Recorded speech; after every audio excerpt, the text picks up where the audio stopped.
नमस्कार, मैं हूं प्रकृति चतुर्वेदी। आओ हिंदी सीखें श्रृंखला की अगली कड़ी के रूप में आज का हमारा पाठ है क्रिया। आज हम क्रिया के कुछ भेदों के बारे में जानेंगे। क्रिया के भेद रचना के आधार पर किस तरह से उन्हें विभेदित किया गया है, इस बारे में आज हम जानेंगे। तो चलिए शुरू करते हैं हम हमारा आज का पाठ। रचना के आधार पर क्रिया को 6 भागों में बांटा गया है। पहला, सामान्य क्रिया। पहला भेद है सामान्य क्रिया। जब वाक्य में क्रिया का प्रयोग सामान्य ढंग से परंपरागत रूप में किया जाता है तो वो क्रिया सामान्य क्रिया कहलाती है।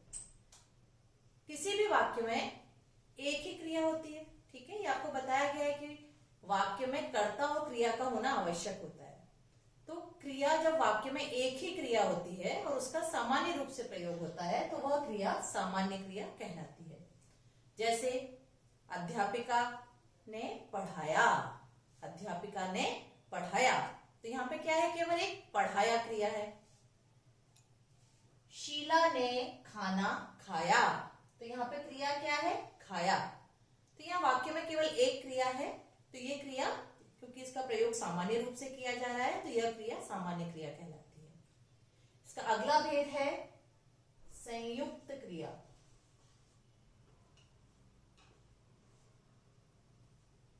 संयुक्त क्रिया, ठीक है।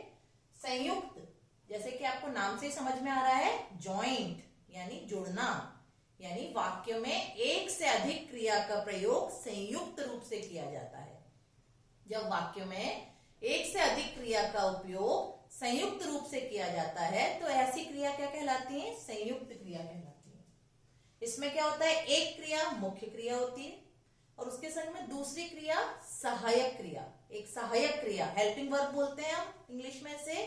तो मुख्य क्रिया प्लस सहायक क्रिया को संयुक्त रूप से जब प्रयोग में लिया जाता है तो वह क्रिया क्या कहलाती है, संयुक्त क्रिया कहलाती है।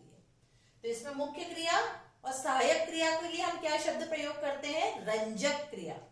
क्या शब्द प्रयोग में लाते हैं हम, रंजक क्रिया, ठीक है। जैसे भाग जाना, ठीक है, हमें यहां से भाग जाना चाहिए, तो इसमें मुख्य क्रिया क्या है, भाग।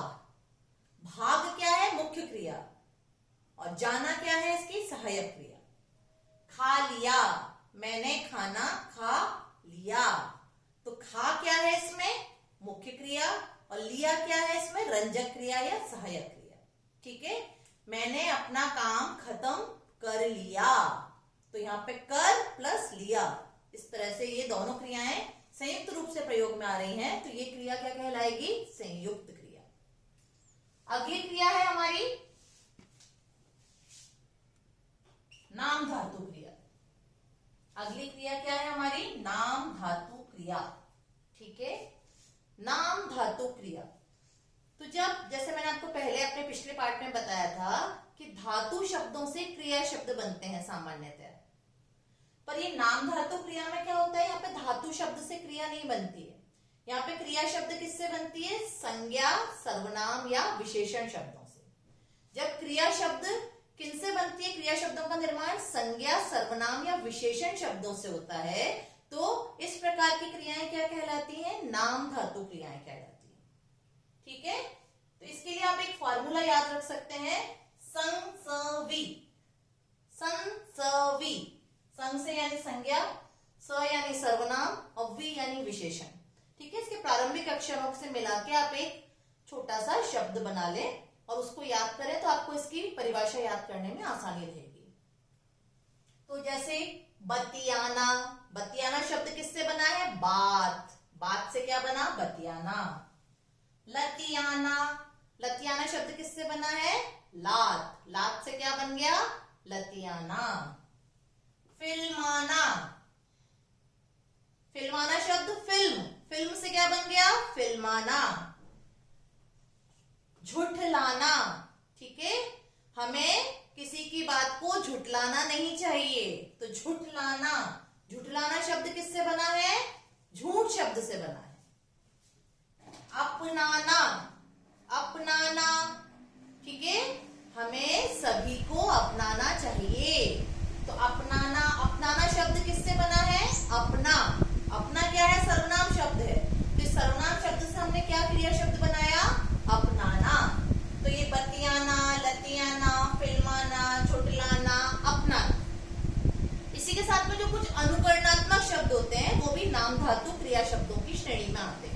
और अनुकरणात्मक शब्द यानी कुछ जिनसे कि आपको आवाज का जो हम अनुकरण करते हैं, अनुकरण मतलब किसी भी आवाज से जिनका, जैसे कि हिन हिन, घोड़े का जो वॉइस होती है, घोड़ा जो बोलता है वो क्या बोलते हैं? हिन हिन। तो हिन से क्या बनता है? हिन हिनाना। पक्षी क्या करते हैं? फड़फड़, फड़फड़। उनके पक्षियों की कैसे आवाज होती है? पंखों की फड़फड़ फड़फड़। तो उससे क्या शब्द बन गया? फड़फड़ाना, मिमियाना, ठीक है। तो ये सारे शब्द भी अनुकरणात्मक जो शब्द होते हैं वे भी किस श्रेणी में आते हैं? नाम धातु क्रिया शब्दों की श्रेणी में आते हैं। चलिए अब हम पढ़ते हैं अगली श्रेणी पे। अगली श्रेणी हमारी है प्रेरणार्थक क्रिया, ठीक है।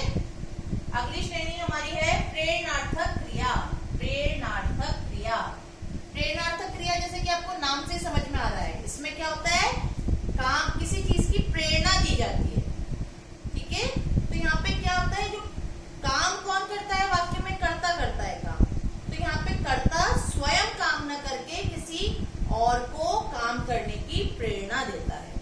यहाँ पे कर्ता स्वयं काम न करके किसी और को उस काम को करने की प्रेरणा देता है। तो वो क्रिया क्या कहलाती है? प्रेरणार्थक क्रिया। इसका क्या सिंटेक्स रहता है? इसमें मूल क्रिया जो होती है, जो भी हमारी मेन वर्ब होती है, वो कैसे बनती है? प्रेरणार्थक क्रिया का निर्माण कैसे होता है? जो मुख्य क्रिया होती है उसके साथ में हम क्या लगाते हैं? आना या वाना प्रत्यय। क्या लगा देते हैं उसमें? हम आना या वाना प्रत्यय जोड़ देते हैं। तो वो क्रिया क्या होती है? प्रेरणार्थक क्रिया के रूप में रूपांतरित हो जाती है, ठीक है। जैसे रवि ने कुली से सामान उठवाया, ठीक है। रवि ने कुली से सामान उठवाया। तो यहाँ पे क्या? रवि ने खुद ने नहीं सामान उठाया, उसने क्या करा? सामान उठवाया। कुली से सामान उठवाया यानी पुलिस, ये क्या करा? कर्ता स्वयं काम न करके क्या कर रहा है? पुलिस से करवा रहा है। रवि स्वयं काम नहीं कर रहा है, पुलिस से करवा रहा है। तो ये उठवाया क्या हो गई? प्रेरणार्थक, ठीक है। अध्यापिका ने बच्चों से कक्षा कार्य करवाया। अध्यापिका ने बच्चों से कक्षा कार्य करवाया। तो यहाँ पे क्या हुआ? अध्यापिका ने काम स्वयं नहीं किया, किससे करवाया? बच्चों से करवाया। तो यहाँ पे ये जो क्रिया होगी करवाया, ये क्या हो जाएगी? प्रेरणार्थक क्रिया, ठीक है। मम्मी ने मुझसे सफाई करवाई। मम्मी ने मुझसे घर की सफाई करवाई। आजकल कर रहे हैं बच्चे लोग, मम्मी की मदद कर रहे हैं। तो मम्मी ने खुद ने काम नहीं किया, आपको क्या करा? काम करने की प्रेरणा दी और आपसे काम करवाया।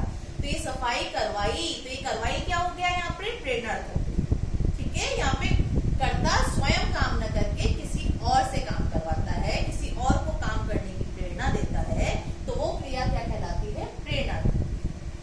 अब हमारा अगली क्रिया है हमारी पूर्वकालिक क्रिया।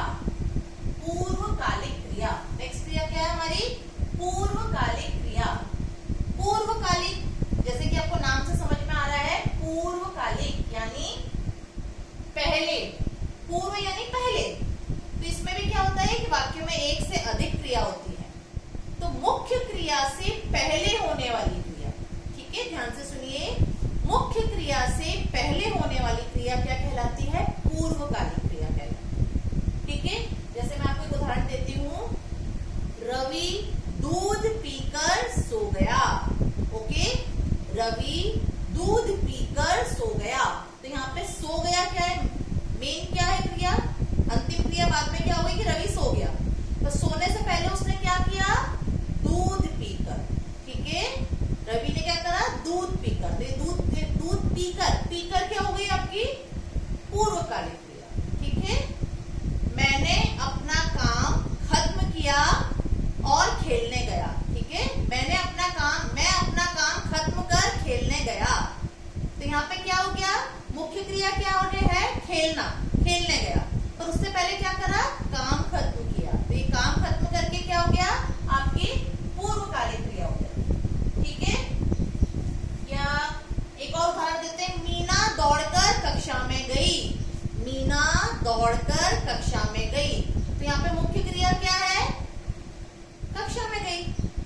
उससे पहले पुरुष ने क्या करा, दौड़कर, तो दौड़कर क्या हो जाएगी, पूर्वकालिक, यानी मुख्य क्रिया से पहले होने वाली क्रिया पूर्वकालिक क्रिया कहलाती है। ठीक है, एक और सरल सा उदाहरण है, सीता पढ़कर सो गई। ठीक है, सीता पढ़कर सो गई, तो इसमें क्या हुआ, मुख्य क्रिया क्या है, सो गई। मुख्य क्रिया क्या है, सो गई, पर सोने से पहले उसने क्या करा, पढ़ाई करी, है ना, तो ये पढ़कर क्या हो जाएगी, पूर्वकालिक क्रिया। ठीक है, अब हमारी अंतिम जो क्रिया है, छठवीं क्रिया, वो क्या है, कृदंत क्रिया। कृदंत, ओके, कृदंत क्रिया। कृदंत क्रिया कौन सी क्रिया होती है, जब हम क्रिया शब्दों के अंत में प्रत्यय लगाते हैं और उससे नई क्रियाओं का निर्माण करते हैं।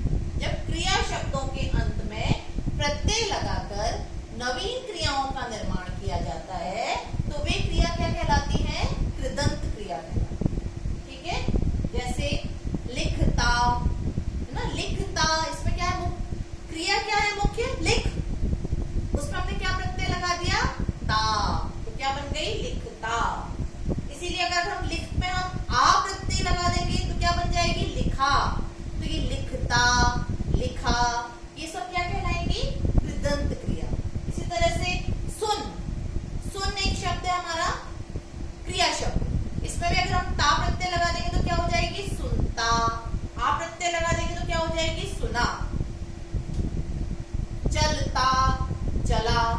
ठीक है, गाता, गाया, ये सारी चीजें क्या हो जाएंगी, कृदंत क्रिया, यानी जो क्रिया शब्दों के अंत में प्रत्यय लगा के, प्रत्यय शब्द क्या होते हैं, जो क्रिया शब्दों के, जो भी किसी भी शब्द के अंत में लगकर उसका अर्थ बदल देते हैं या विशेषता उत्पन्न कर देते हैं।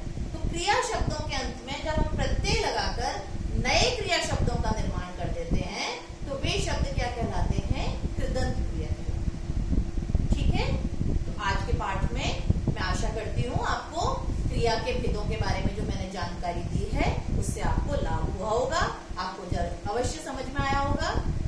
पिछले पाठ में भी मैंने आपको क्रिया के कुछ भेदों के बारे में जानकारी दी थी, तो अब आप क्रिया शब्दों को पहचानने का